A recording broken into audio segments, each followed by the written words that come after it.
오늘 제목은 흠없게 보존되기를 원하노라 라는 제목으로 하나님 말씀 증거하겠습니다. 지금 한창 올림픽 시즌입니다. 저는 야구와 축구를 좋아하는데 야구를 좋아한다고 야구 선수가 되는 것은 아닙니다. 좋아하는 관중은 될 수 있지만 거기서 직접 뛰는 선수는 되지 못할 겁니다. 좋아할 수는 있지만 그 사람이 될 수는 없다는 것입니다. 교회도 마찬가지입니다. 교회를 다니면 교인은 될 수 있습니다. 내가 교인은 될 수 있지만 또 누구나 성도는 될 수 없습니다. 성도는 우리가 직분 받기 전에 성도라고 이야기를 하지만 그러나 성경에서 하나님이 원하시는 성도는 하나님이 부르시고 또 하나님께 합당한 삶을 살아가는 하나님의 뜻을 따라가는 닮은 사람을 성도라고 말할 수 있습니다. 그래서 교인은 될 수 있어도 성도는 누구나 될 수 없다는 것입니다. 그러니까 성도는 어떤 과정이 필요할까요? 성화의 과정이 필요하다는 것입니다. 성화, 우리가 하나님이 부르심으로 칭의, 의롭다 여겨주시는 우리가 구원을 받았다면 우리가 아이들이 자라듯이 그 성장 단계들이 있습니다. 또 이만큼 컸다가 또 이렇게 컸다가 또 사춘기가 됐다가 마치 영적인 구원도 마찬가지입니다. 믿음으로 구원받지만 그러나 우리가 이 땅에 살면서 성화의 과정도 필요하다는 것입니다. 성화는 무엇일까요? 성화는 하나님을 닮아간다라는 뜻입니다. 여러분, 예수님의 관심사는 신앙의 연수에 있지 않습니다. 그 사람의 믿음과 헌신의 깊이를 하나님은 원하신다는 것이죠. 오늘 우리가 성경을 보면 신약을 보면 이름이 나오지 않는 사람들이 여럿 있습니다. 그 사람들을 가리켜 무명의 사람들이라고 말을 합니다. 그러나 이 무명의 사람들도 믿음이 있는 사람들이 참 많이 있습니다. 무명의 그리스도인이라는 이 책도 있는데 무명의 그리스도인과 아무개는 다르다는 것입니다. 저는 새벽에 룻기를 보다가 4장 1절에 아무개라는 사람이 나옵니다. 여러분, 이 아무개는 누구일까요? 기업 물을 자입니다. 그 나오미와 룻을 가정의 그 무너진 가정을 세워줄 수 있는 그 가정을 다시 회복해 줄 수 있는 최선책이 바로 이 사람이었습니다. 근데 성경은 그 사람을 가리켜 아무개여라고 이야기를 합니다. 그러니까 이름이 없는 무명의 사람과 아무개는 다릅니다. 이 아무개라는 사람은 씁쓸하게 나옵니다. 그것은 무엇일까요? 책임이 있지만 감당할 의무가 있지만 축복의 사람이 될 수 없었던 것은 그저 그는 그것을 회피하고 또 그 일을 자신의 일로 여기지 않을 때 성경은 그를 기억할 만한 사람으로, 기념될 만한 사람으로 기억하지 않는다는 것입니다. 그래서 다만 그를 아무개여라고 소개를 한다는 것입니다. 그러니까 이름이 없어서 슬픈 게 아니라 그는 아무개로 끝나는 사람이기 때문에 슬픈 사람이라는 것입니다. 저는 이 말씀을 새벽에 보면서 우리도 이 땅에 살면서 저도 또 우리 모두도 하나님 앞에 아무개로 그저 끝나는 인생이 되어서는 안 될 거라고 생각이 됩니다. 얼마나 슬플까요? 무명의 사람은 그래도 믿음과 주님 앞에 인정을 받을 수 있지만 아무개로 끝나는 사람은 기업 물을 책임은 있지만 아무개로 끝나는 기억될 만한 사람이 아닌, 성경에서도 그다지 중요하지 않기 때문에 아무개로 이야기합니다. 여러분, 성경에 아무개라는 단어는 이 하나밖에 없다는 거예요. 그러니까 이 사람은 축복의 사람이 될 수 있는데도 불구하고 아무개로 끝났던 것입니다. 말씀을 보면 또 신약에도 보면 아무개와 비슷한 사람이 있습니다. 어떤 사람일까요? 예수님을 따라다니는 사람입니다. 그 사람을 가리켜 우리는 무리들이라고 이야기합니다. 무리. 신약에는 무리, 또 룻기에는 아무개. 우리가 이 땅에 살면서 아무개나 무리가 아닌 그 사람들은 그게 다였습니다. 더 어떤 변화도 없었고 어떤 일들도 없었습니다. 그냥 아무개로, 그냥 예수님을 좋아하는 팬으로 따라다닐 정도였지 그 어떤 더 이상의 어떤 것도 그들에겐 없었던 것입니다. 그러니까 팬은 될 수 있지만 진정한 제자가 되지 못했던 것입니다. 우리는 좋아하는 팬이 아닌 주님이 원하시고 주님을 따라가시는 진정한 제자가 되시길 축복합니다. 오늘 데살로니가전서 5장을 보면 오늘 읽은 본문은 바로 핵심은 이겁니다. 성화라는 겁니다. 좀 전에 말씀드린 성화, 하나님을 닮은 사람, 그리고 그리스도를 따라가는 사람, 그리고 합당하게 말씀으로 살아가는 사람을 성화의 사람이라고 말합니다. 이제 우리가 성화된 그리스도인이라고 한다면 성화를 입기 위해서는 오늘 몇 가지가 필요합니다. 우리 19절을 한번 읽어보겠습니다. 시작. 성령을 소멸하지 말며 20절. 예언을 멸시하지 말고. 자, 세 가지가 필요합니다. 성화된 그리스도인이 되기 위해서 물론 하나님이 우리를 불러주시고 우리의 노력으로 되는 것은 아니지만 우리가 믿음으로 나아가야 될 우리의 행함도 필요하다는 것이죠. 근데 그 몇 가지 중에 이것이 있습니다. 그리스도인에게 필요한 것은 하지 말아야 할 것을 하지 마는 것입니다. 보세요. 성령을 소멸하지 말며 예언을 멸시하지 말고. 그러니까 성령을 소멸하지 말라라는 것을 반대로 말하면 무엇이죠? 우리가 성령의 충만함을 받으라는 것입니다. 성령의 충만함을 받아야 성령의 소멸함이 되지 않는다는 것입니다. 그래서 첫 번째, 하지 말아야 할 것을 당부하고 있다는 것이죠. 또 이 예언이라는 말은 말씀입니다. 성경입니다. 그래서 예언을, 말씀을 멸시하지 말라는 것입니다. 예언은 무엇일까요? 그러니까 내게 그렇게 중요하지 않다, 내게 이렇게 뭐가 중요해 라고 관심 없이 아무런 의미 없이 살아가는 사람을 예언을 멸시하는 사람이라고 말할 수 있습니다. 그러니까 멸시한다라는 말은 무관심하다입니다. 마음이 없다입니다. 그것이 멸시하는 것입니다. 그러니까 무시한다라는 말은 멸시한다라는 말입니다. 성화된 그리스도인이 되기 위해서는 성령의 충만함을 받으시길 축복합니다. 간절함이 있으셔야 되고, 두 번째, 말씀의 사람이 되어야 합니다. 우리 21절을 다 같이 읽어보겠습니다. 시작. 범사에 헤아려 좋은 것을 취하고. 자, 범사에 헤아려 좋은 것을 취하는 사람입니다. 하나님이 보실 때 하나님이 기뻐하시는 것을 취하는 사람이라는 겁니다. 여러분, 성화는 성숙이고 자람이라는 겁니다. 이 어려운 시기 속에 내 영적인 신앙은 얼마큼 자라가고 있는가, 또 영적인 성숙, 주님을 닮아가고 있는가. 그래서 오늘 두 번째는 무엇을 말할까요? 좋은 것은 취하라는 것입니다. 하나님이 기뻐하시는 것은 취하는 것입니다. 그러니까 욕심을 내라는 것입니다. 질투하라는 것입니다. 세 번째, 22절에 보면 악은 어떤 모양이라도 버리라입니다.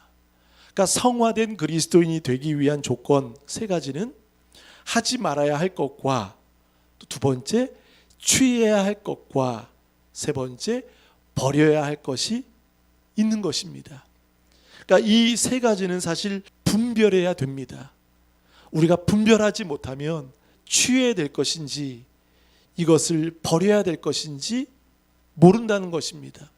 그러니까 우리가 성령의 사람이 되고 말씀의 사람이 되면 분별이 보입니다.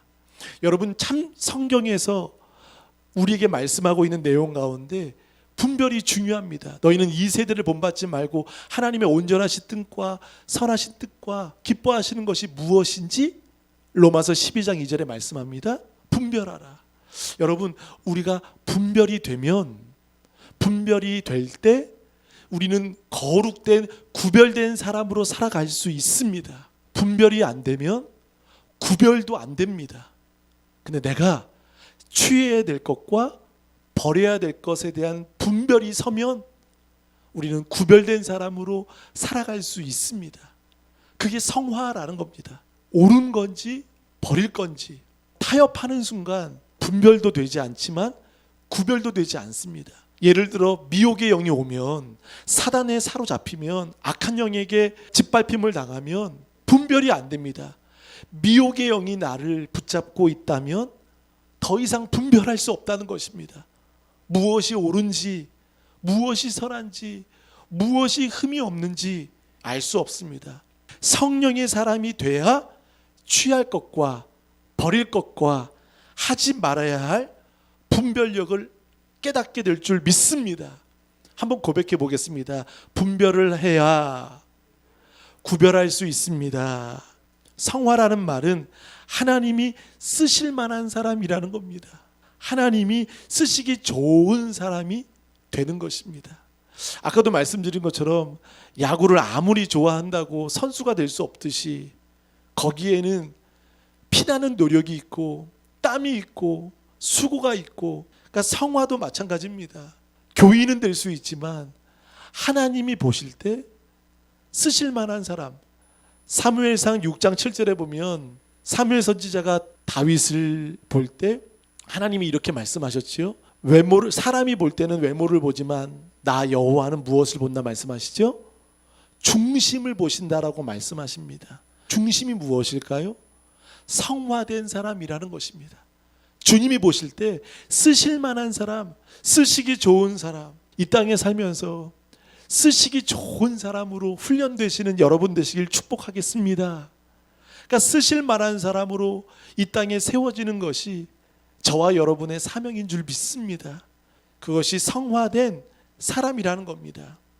자, 그러면 성화된 그리스도인은 어떤 사람이라고 말씀했지요? 첫 번째, 성령을 소멸하지 말아야 합니다. 에베소서 5장 18절에 말합니다. 술 취하지 말라, 방탕하지 말라, 오직 너희는 성령의 충만함을 받으라 라고 말씀하고 있습니다. 그래서 주님을 향한 그 간절함과 성령을 사모하시는 저와 여러분 되시길 바라겠습니다. 23절을 한번 읽어보겠습니다. 23절 시작. 평강의 하나님이 친히 너희를 온전히 거룩하게 하시고 또 너희의 온 영과 혼과 몸이 우리 주 예수 그리스도께서 강림하실 때 흠 없게 보존되기를 원하노라. 23절의 말씀은 마치 구약의 제사장이 제단에서 제사를 드릴 때 제사 드릴 때의 내용과 같습니다. 보세요. 온전히 거룩함, 온전히 거룩됨과 또 마지막에 보세요. 흠없게 보존되기. 여러분 레위기 22장과 민수기를 보면 흠 없는 제물을 하나님은 받으십니다. 그 제물에 흠이 있거나 온전하지 않고 거룩되지 않으면 하나님이 받지 않으십니다. 하나님이 기뻐하지 않습니다. 그러니까 오늘 이 23절의 말씀은 하나님이 우리를 온전히 거룩하게 하시고 또 우리도 하나님이 우리를 흠없게 보존되기를 원하신다. 그러니까 어떤 사람일까요? 하나님이 보실 때 그러니까 쓰실 만한 사람이라는 거예요. 하나님도 불편한 사람이 아니라 고민되는 사람이 아니라 하나님이 보실 때 온전히 거룩되고 흠없고 영, 혼, 몸이 그리스도에게 강림하실 때 흠없게 보존되기를 원하노라. 여러분 우리가 이 땅에 이런 온전한 거룩된 성도들과 흠없는 주님이 보존하시는 여러분 되시길 축복합니다. 여러분 결혼식에 신부가 흠이 많다면 자격이 없지 않습니까? 하나님이 우리를 이렇게 흠없게 보존되기를 원하신다는 겁니다. 교회도 우리도 자녀들도 성령의 충만함을 받으라라고 말할 때 이 성령은 불로 이야기합니다. 여러분 19절에 보면 소멸하지 말라 하면 밑줄을 쳐보시고요. 소멸하지 말라, 이 소멸한다라는 말은 무엇일까요? 불을 끄다입니다. 끄는 사람이라는 겁니다. 식어진 사람이라는 겁니다.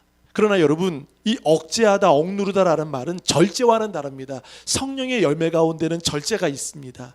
근데 이 불을 끄다라는 말은 절제가 아닙니다. 스스로 통제하는 겁니다. 스스로 관심이 없게 생각하는 겁니다. 성령의 충만함보다 다른 것이 더 소중하고 중요하게 더 비중을 두는 겁니다. 그 사람은 어떤 사람일까요? 끄는 사람이라는 거예요. 교인은 되어도 피우는 사람이 아니라 끄는 사람이라는 겁니다. 여러분 우리는 끄는 사람이 아닙니다. 어디를 가도 그냥 예배하는 사람이 아니라, 그냥 기도하는 사람이 아니라, 기도도 찬양도 예배도 정말 성령의 불로 충만함을 받는, 감동을 받는 성도는요, 감각으로 사는 사람이 아니라 성도는 영감으로 사는 사람이 되어야 될 줄 믿습니다. 영에 속한 사람은 성령의 사람이요, 뜨거운 사람이요, 성령으로 충만한 사람이요, 말씀의 사람이 되셔야 될 줄 믿습니다. 그래서 성령의 충만함을 받기를 원하시고 기도하시길 바랍니다. 그래서 성경은 말합니다. 항상 기뻐하라, 쉬지 말고 기도하라, 범사에 감사하라. 항상 반복되지만 매일 성령 충만하도록 우리가 나아가야 하는 것이죠. 아까 말씀드린 것처럼 멸시한다는 것은 무엇일까요? 마치 아무것도 아닌 것처럼 여기는 겁니다. 나에게 중요하지 않은 것처럼, 소중하지 않은 것처럼, 그것이 멸시하는 것이고 성령을 소멸하는 것입니다. 21절에 보면 범사에 헤아려라는 말은 분별하는 것입니다. 잘 분별하는 것이죠.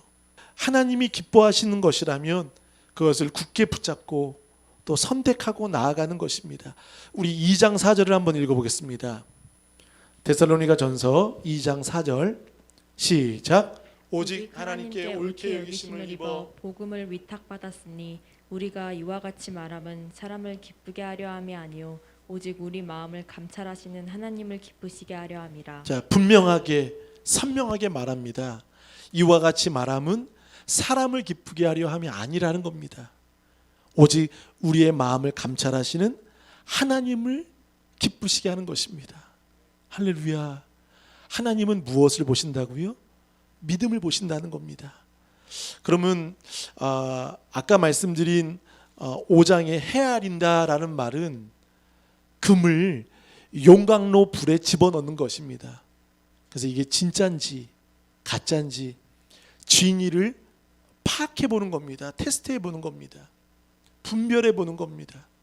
우리가 코로나로 인해서 참 믿음이 환경적으로 또 1년 반 동안 넘게 이렇게 지속되다 보니까 가나안 뒤집어 보면 안 나가는 사람들이 됐습니다.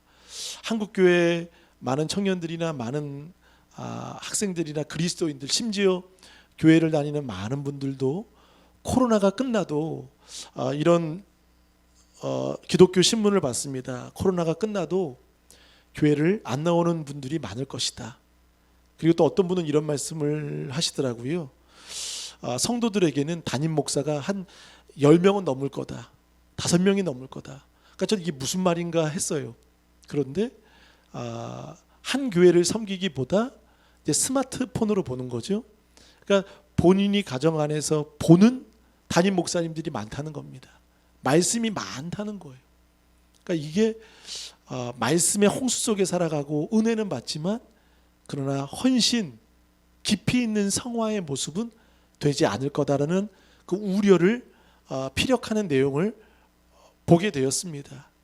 여러분, 어렵고 힘들수록 우리 하나님은 누가복음 18장 8절에 말씀하지 않습니까? 믿음을 보겠느냐? 믿음을 보신다는 겁니다.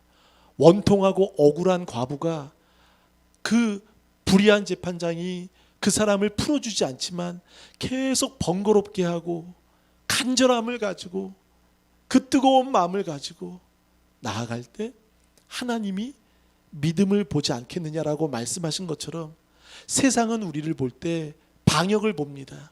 지켰느냐 안 지켰느냐. 근데 우리는 그렇죠. 세상에 물론 그 조건 1년 반 동안 잘 따라줬습니다. 또 시청에서 오는 분마다 잘 따라줘서 감사하다라고 이야기도 들었습니다. 세상은 방역을 원합니다. 지키길 원합니다. 근데 하나님은 방역을 원하시지 않습니다. 하나님은 믿음 보시길 원하십니다. 아멘. 하나님은 방역을 잘 지켰느냐? 주님 앞에 갔을 때, 주님 앞에 섰을 때, 우리 인생 모르죠. 우리가 언제 주님 앞에 설 때 방역 잘 지켰느냐? 코로나 때 수고가 많았다라고 말씀하지 않으실 겁니다.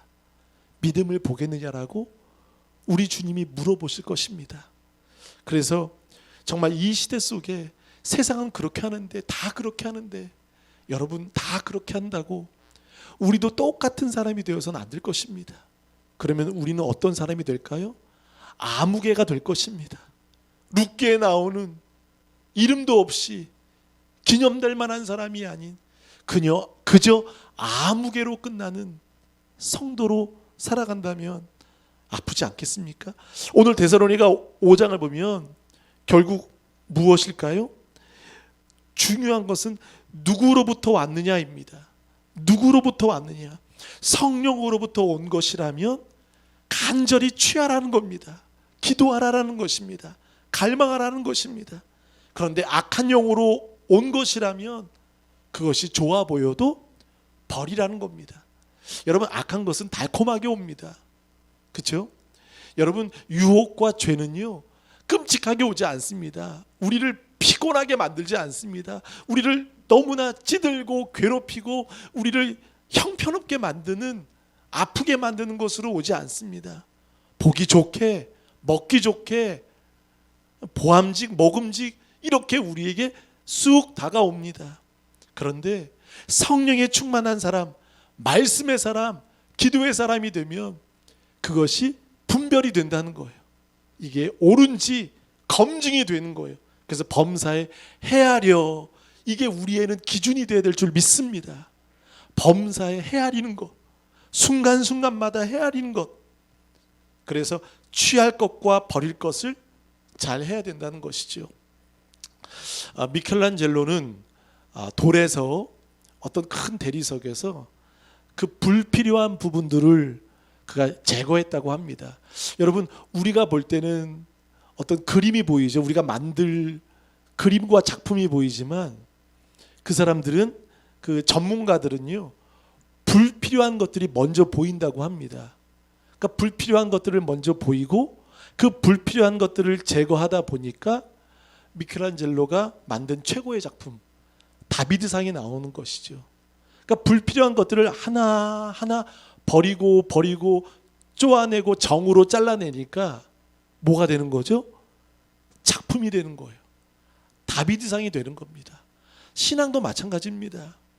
우리가 성령으로 충만함을 받으면 뭐를 잘라내야 될지, 또 이 정으로 쪼아내야 될지를 알게 된다는 겁니다. 그때 비로소 작품이 되고 비로소 쓰실 만한 이유가 된다는 것이죠. 우리 23절에 보면 그래서 이렇게 말씀합니다. 온전히 거룩하게 하시고 그리스도께서 강림하실 때 흠없이 보존되기를 원하노라. 바울은 두 가지를 기도했습니다. 거룩한, 온전한 거룩함이 되라는 것입니다. 두 번째, 흠없게 보존되기를 원하노라. 우리의 기도도 이렇게 되시길 축복합니다. 주님, 온전한 그리스도인, 거룩한 그리스도인 되게 해주십시오. 또 두 번째, 흠없게 우리를 보존해 주십시오. 이 기도가 여러분 되셔야 될 줄 믿습니다. 어디에요? 영과 혼과 몸이 예수님이 다시 오실 때 온전한 거룩함과 흠없는 보존되는 그리스도인 되게 해주십시오. 이렇게 기도하시면 좋겠습니다. 24절 시작. 너희를 부르시는 이는 미쁘시니 그가 또한 이루시리라. 너희를 부르시는 하나님이 우리를 부르시고 그가 또한 어떻게 하신다고 말씀하시죠? 이루시리라입니다. 그러니까 모든 주도권과 모든 주권은 하나님께 있으십니다. 하나님이 이루시고 하나님이 이끄시고 하나님이 인도하신다는 겁니다. 또 한번 25절 시작. 형제들아 우리를 위하여 기도하라. 자, 거기 한번 밑줄 치겠습니다. 우리를 위하여 기도하라. 데살로니가 성도들에게 편지를 통해 바울은 말합니다. 이제 우리를 위해 기도해 달라는 겁니다. 그러니까 바울은 자신을 위해, 나를 위해 좀 기도해 달라는 것입니다. 여러분, 우리가 누군가를 위해 기도하는 것은 중보 기도라고 이야기를 합니다. 중보 기도는 무엇이죠? 기도를 받는 것입니다. 근데 중보 기도하는 사람은요, 기도를 받는 사람이지만 기도를 하는 사람이기도 합니다. 그러니까 여러분, 우리가 기도만 받는 사람이 돼서는 안 됩니다. 두 가지가 필요합니다. 기도를 받는 사람, 그 다음에 기도를 하는 사람이 돼야 될 줄 믿습니다. 그래서 바울은 보세요. 그들을 위해 기도합니다. 온전히 거룩하게 되고 흠없는 보존되기를 원합니다 라고 기도했던 바울이 이제 그들에게 요청합니다. 그들에게 부탁합니다. 나를 위해 기도해 달라고. 사랑하는 성도 여러분, 교회를 위해 기도해 주시길 축복합니다. 또 주의 종을 위해 기도해 주시길 바라겠습니다. 기도는요, 받는 것이고 기도는 하는 것입니다. 그러니까 중보를 아는 사람은요, 중보 요청을 하는 사람은요, 자신이 기도하는 사람이라는 것입니다. 그래서 우리가 목사님 또 누구에게 기도를 부탁하는 것은 무엇일까요? 내가 기도하는 사람이 되는 것입니다. 그래서 기도하는 것과 기도받는 것이 중요한 거죠. 그래서 바울은 그들에게 요청합니다. 우리를 위해서, 나를 위해, 또 너희들을 위해 헌신하는 동역자들을 위해 기도해 달라라고 말을 합니다. 26절 읽겠습니다. 시작. 거룩하게 입맞춤으로 모든 형제에게 문안하라. 자, 거기 한번 미주십니다. 모든 형제에게. 또 27절에도 모든 형제에게. 자, 그럼 이 내용은 결국 한 개인을 향한 편지가 아니라 공동체를 향한 편지였습니다. 데살로니가 교회와 성도들 전체 모든 성도를 위해 지금 부탁을 하는 거죠. 26절에 모든 형제에게 무엇하라? 문안하라. 그러니까 문안이 돼야 됩니다. 문안하라. 근데 그 앞에 거룩한 입맞춤이라는 겁니다. 입맞춤은 당시에는 뭐 가족관계의 입맞춤입니다.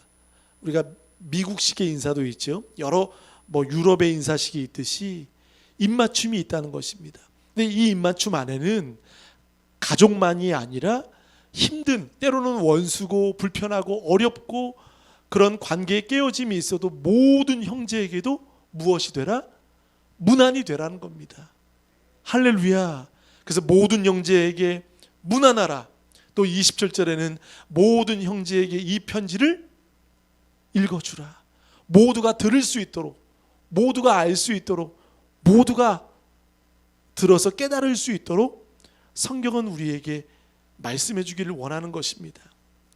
자, 그래서 오늘 28절 한번 읽어보겠습니다. 시작. 우리 주 예수 그리스도의 은혜가 너희에게 있을지어다. 자, 이 내용은 결국 기도의 내용입니다. 바울은 몸은 떨어져 있으나 무엇은 붙어 있는 거죠? 마음은 함께하고 있는 것입니다. 또 중요한 것은 기도는 이어지고 있다는 겁니다. 그러니까 제가 한번 지난번에도 말씀드렸죠.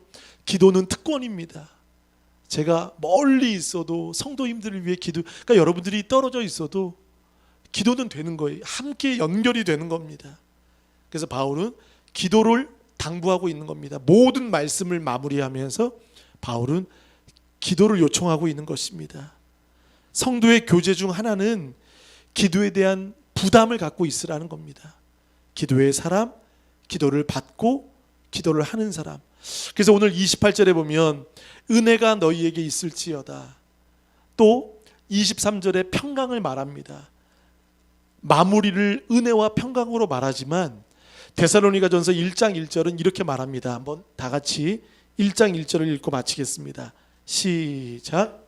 바울과 실로아노와 디모데는 하나님 아버지와 주 예수 그리스도 안에 있는 데살로니가인의 교회에 편지하노니 은혜와 평강이 너희에게 있을지어다. 자, 거기 밑줄 칩니다. 은혜와 평강이 너희에게 있을지어다. 그러니까 바울은 많은 환난이 있었고 어려움이 있었지만 그들에게 이렇게 축복하고 빌고 있습니다.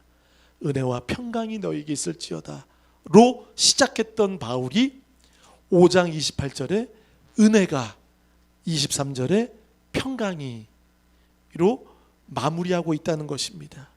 자, 결론을 말씀드리겠습니다. 바울이 그들에게 5가지를 간절히 부탁했습니다. 성화된 그리스도인이 되기 위해서는 성령을 소멸하지 말아라. 2번째, 예언을 멸시하지 말아라. 3번째, 범사에 헤아리라, 분별하라. 그 다음에 4번째, 좋은 것은 취하라. 그 다음에 악한 것은 모양이라도 버리라. 이런 은혜가 우리 모두에게 간절히 바라겠습니다. 왜냐하면 우리는 영에 속한 사람이기 때문에. 그래서 성령의 사람으로, 말씀의 사람으로 하나님의 역사가 우리의 삶 속에 날마다 이루어지는 성화된 그리스도인으로 세워지시는 우리 모두 되시길 주님의 이름으로 축복합니다. 이 시간 다 같이 한 목소리로 다 같이 기도하겠습니다. 이 모든 것이 하나님의 은혜입니다. 성화는 이제 하나님의 말씀 속에 성령의 사람으로 충만함을 받아야 합니다. 주님, 이제 우리가 성령